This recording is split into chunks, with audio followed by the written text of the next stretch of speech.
ക്രിസ്തുവോ വരുവാനുള്ള നന്മകളുടെ മഹാപുരോഹിതനായി വന്നിട്ട് കൈപ്പണി അല്ലാത്തതായി എന്ന് വച്ചാൽ ഈ സൃഷ്ടിയിൽ ഉൾപ്പെടാത്തതായി വലിപ്പവും തികവുമേറിയ ഒരു കൂടാരത്തിൽ കൂടി ആട്ടുകൊറ്റന്മാരുടെയും പശുക്കിടാക്കളുടെയും രക്തത്താലല്ല, സ്വന്തം രക്തത്താൽ തന്നെ ഒരിക്കലായിട്ട് വിശുദ്ധ മന്ദിരത്തിൽ പ്രവേശിച്ചു എന്നേക്കുമുള്ളൊരു വീണ്ടെടുപ്പ് സാധിപ്പിച്ചു.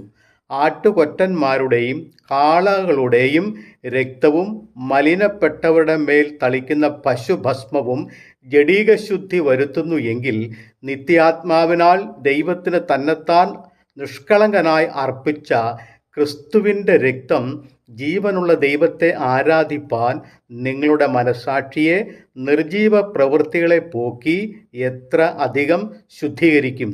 അത് നിമിത്തം ആദ്യ നിയമത്തിലെ ലംഘനങ്ങളിൽ നിന്നുള്ള വീണ്ടെടുപ്പിനായി ഒരു മരണം ഉണ്ടായിട്ട് നിത്യ അവകാശത്തിൻ്റെ വാഗ്ദത്തം വിളിക്കപ്പെട്ടവർക്ക് ലഭിക്കേണ്ടതിന് അവൻ പുതു നിയമത്തിൻ്റെ മധ്യസ്ഥൻ ആകുന്നു. എബ്രായലേഖനം 9 11 മുതൽ 15 വരെയുള്ള വാക്യങ്ങൾ.